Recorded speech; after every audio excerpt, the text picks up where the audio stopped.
Hey y'all, welcome in or welcome back to the channel. Today we have another discussion video and we're going to be talking about the personal responsibility narrative. For years, when I have talked about over-consuming, overspending, having a shopping problem or shopping addiction, I've received comments and I've most especially seen them on other people's videos saying, nobody forced you to buy X thing. Nobody made you buy something. Like an influencer didn't hold a gun to your head and force you to buy anything. Yes, this is true. Nobody made you do anything.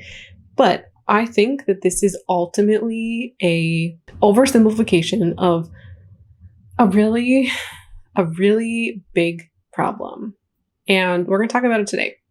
So we're going to be talking about things like accountability, and we're going to talk a little bit about how influencers and subscribers kind of play into overconsumption.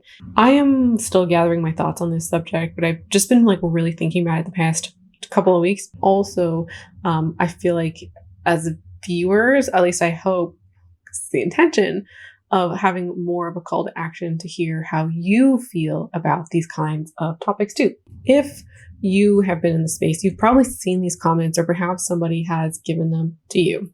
I think it is an oversimplification of a problem, or it's a way to shift a problem that is shared at the very least by both parties, the influencer and the subscriber, and make it almost exclusively a subscriber problem. As in, you are the problem. You are the only reason why you shop.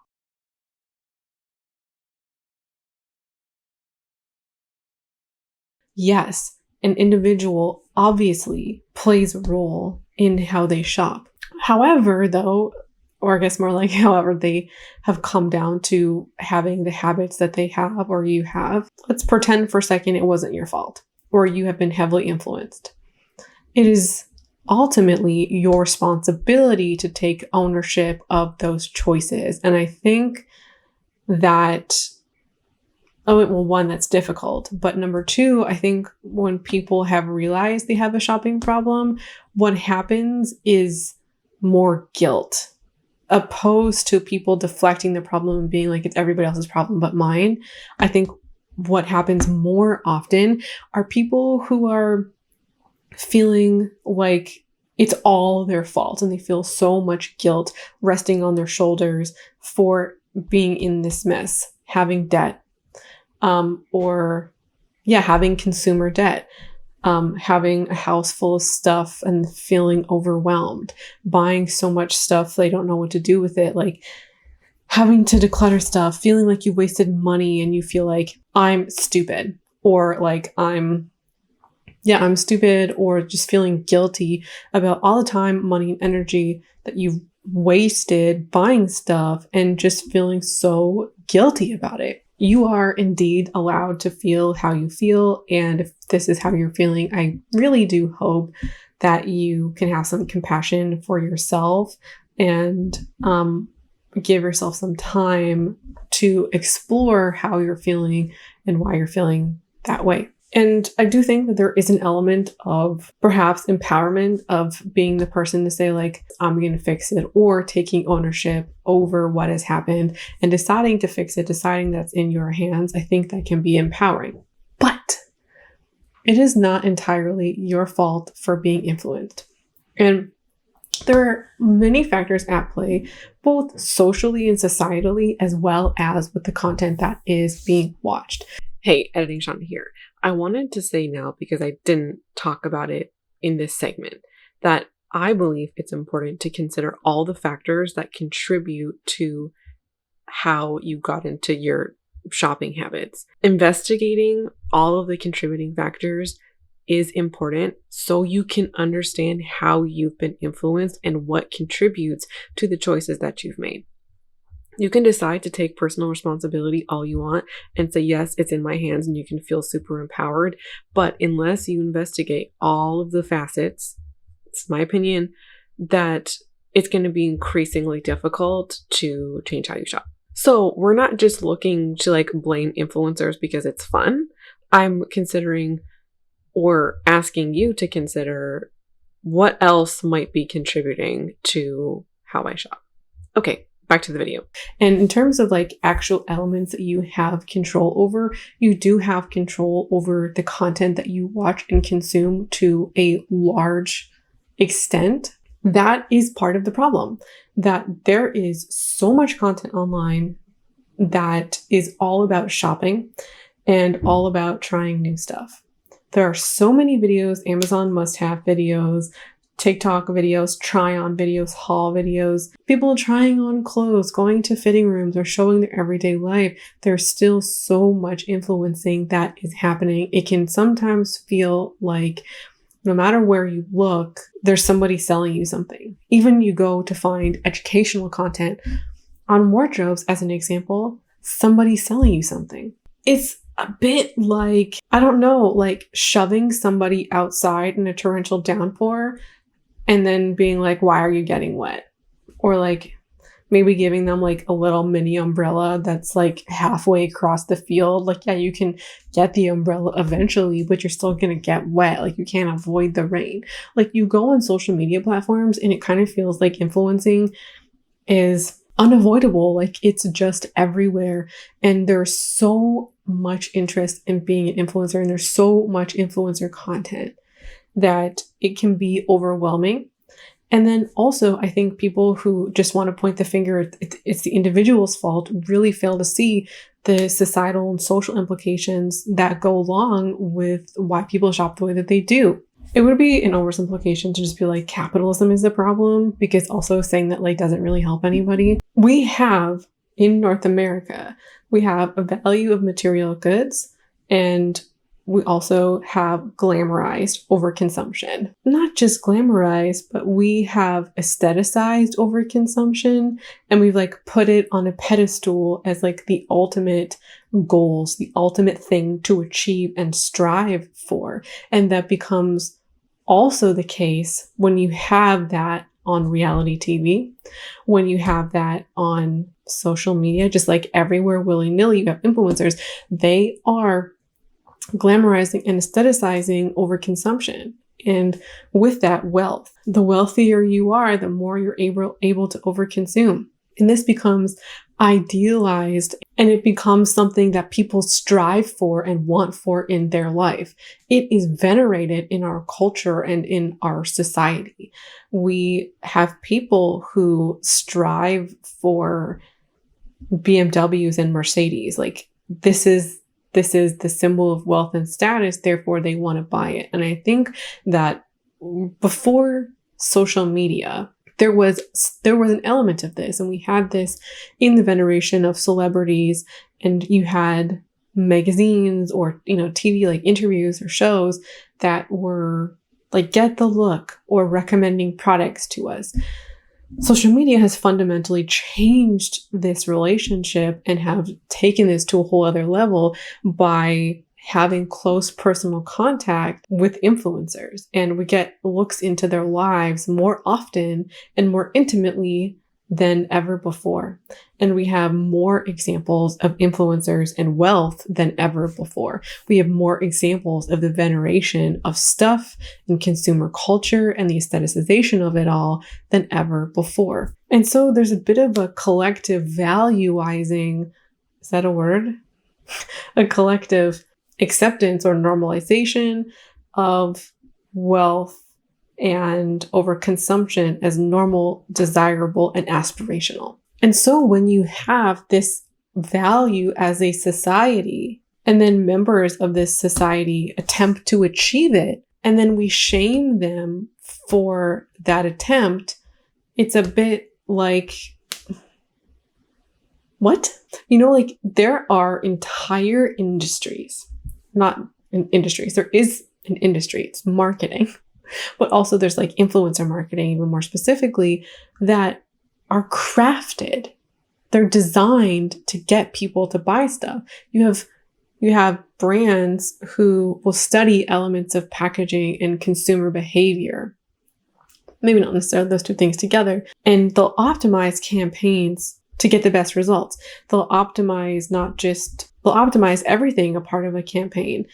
who a package is going out to, what they're saying, what visuals they use, what the person looks like, how many subscribers that they have, the discount that they get, and they package it all to consumers to maximize return on investment, to maximize how much you buy. And to have industries and brands that do this, right? Their sole job is to do this. To have somebody fall victim to that or to buy into that and then to be like, why did you do it? Like, what do you mean? Like, it's an industry that's trying to get you to do something. And then we shame people for taking the direct action that the whole thing was designed to get them to do. Like, if somebody's being manipulated by somebody else, like, I was watching an entire video on this woman, Brooke, I think, and her, I don't even know what to call him, unhinged at best, nice way to put it, ex-boyfriend, something Kane. I want to say Chris Kane isn't right. Something Kane. This guy's a master manipulator. People aren't like, why did you fall for it? Somebody's manipulating you. They're the problem. They're trying to get you to do an action. Brands are like kind of manipulating you in a way, not necessarily a sinister. They're trying to get you to take an action and you took it. Like, do you get what I'm saying? We have values as a culture and a society. We have incessant messaging and marketing. We have an ever-present amount of influencers that have infiltrated all of the platforms to get people to buy more stuff. We have an entire system, an ecosystem, a culture that is designed to get people to buy the maximum amount of stuff. And then we turn around and we tell those people, shame on you. Unfortunately, platforms are not going to do things that are going to make them less money. And they're going to keep going where the money is. So it does become a personal responsibility to fix the problem and to take action, control what you're watching. And, I wish that wasn't the case, but that's the place where we are at. I get personally frustrated when I see people like defend influencers almost like influencers don't need our defense. Maybe this is just this is my own personal opinion. This is just how I stand. I think in most cases, it is unethical to be an influencer in 2024 online. I think it's unethical to be a cog in the system and the wheel of capitalism that gets people to buy beyond their means. That feels gross to me, to be somebody who does that, who gets people to buy beyond their means, and to constantly be selling stuff and constantly be producing content that encourages people to buy more stuff. I'm not talking about the influencer who puts out an ad read or like the occasional ad. That's not who we're talking about. I'm talking about the channels that are dedicated Amazon reviews, that are dedicated shop, haul, and try on channels. I was listening to a video from Alexis No Buy Year. She's great. If you're on a No Buy Year, even if you're not, she's has great insights and things she's talking about. And she was talking about reviews. And I think her and I feel very similarly about reviews. When I've talked about reviews in the past, I've had pushback from people being like, oh, they're providing a service. Like they're buying stuff and they're trying it out to review for you and you're getting an opinion.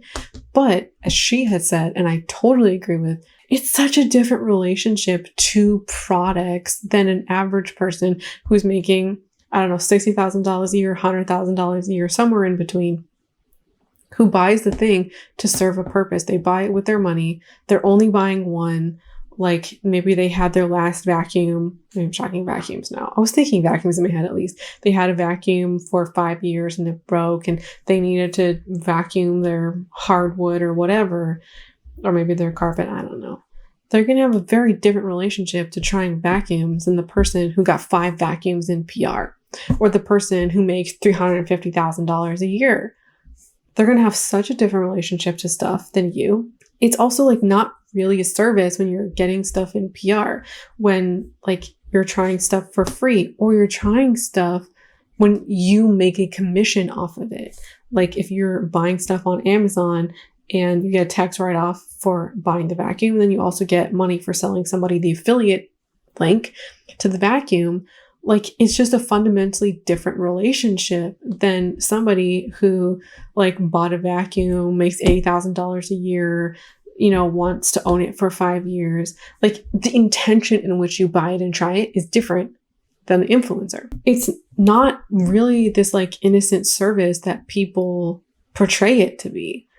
And in many cases, there is this vested interest in getting you to buy this thing. Like, reviews aren't even made in the traditional sense anymore by these really big review channels. And so perhaps the type of video that would have been the initial kind of video that people would say is like trying to help you shop smarter, help your dollar go a longer way, are still like so infused with hyper consumption and overconsumption and just intentions that like aren't, or as they say, like even those lines are so blurred. There's so much selfishness that is embedded in with influencer culture, what they get out of things, what like how they benefit financially from stuff.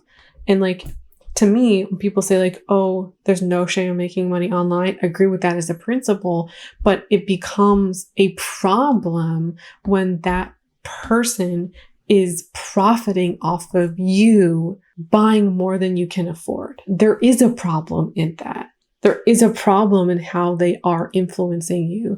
And to say, to mitigate or downplay all of the problems that influencers contribute to is not what I want to do.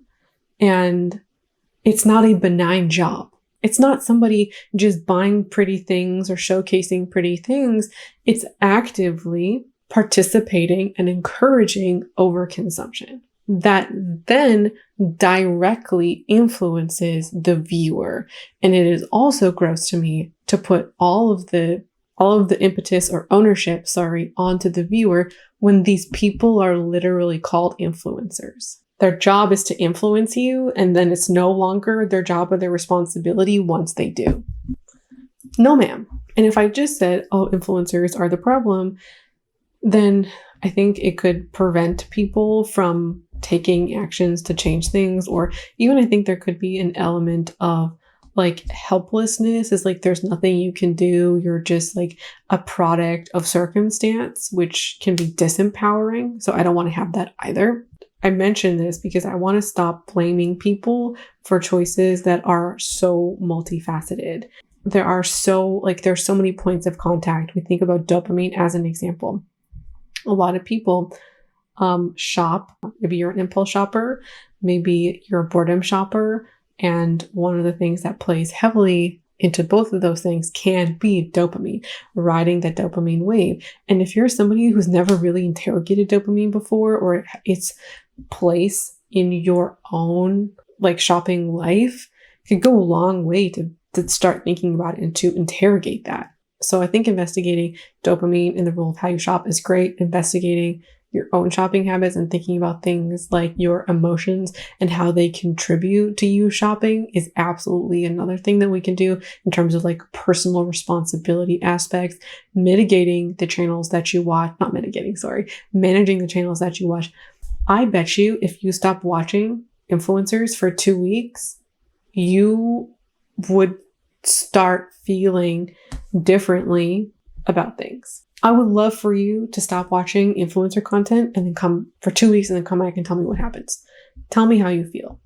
Because what I think people would notice is at first they'll feel less impetus to buy because there's much less like out of sight, out of mind.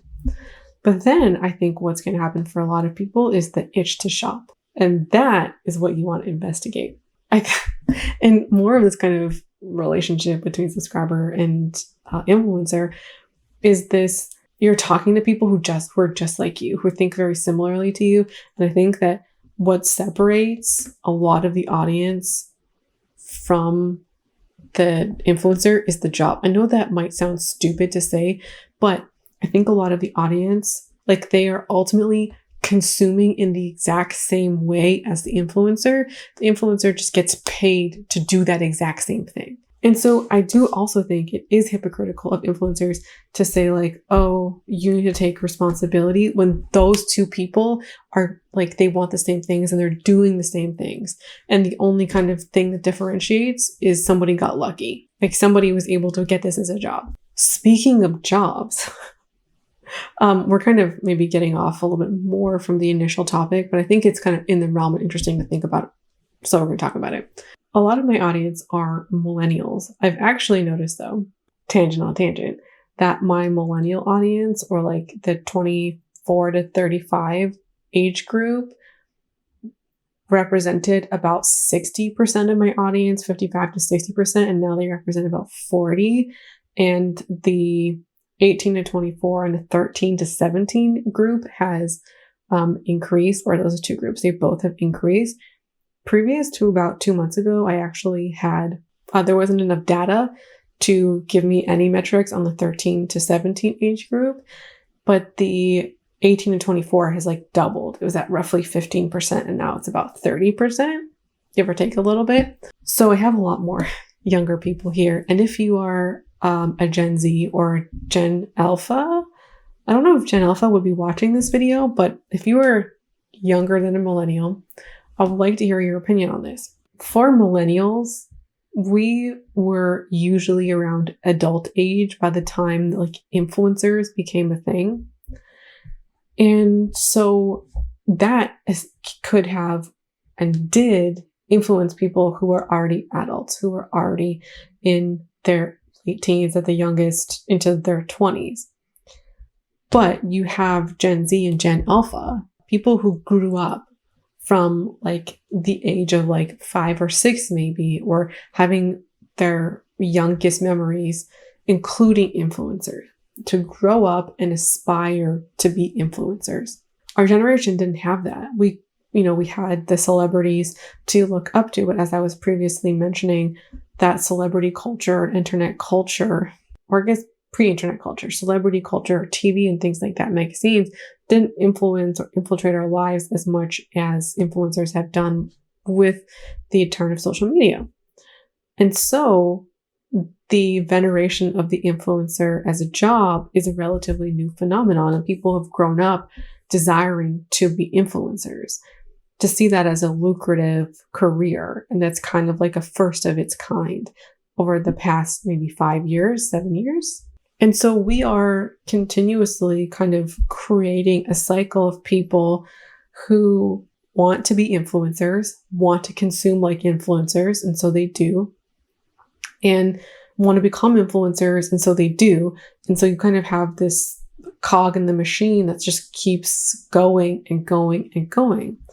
And when we have younger people who are on social media who are consuming influencer content, like the younger that we start people or we start kids in venerating materialism, influencer culture, and consumer culture, indoctrinating people into like the cult of hyperconsumption and viewing it as idealistic. This is a problem when you have people who are, let's say, 7, watch influencers and such, and then get their own money and have only ever seen influencers as these positive, idealistic role models and then consume like them. Like, you get people early, you can get people hooked on hyperconsumption. That's going to be the video today. We had an interesting arc of this video. I would like to hear your thoughts about this in the comments as well.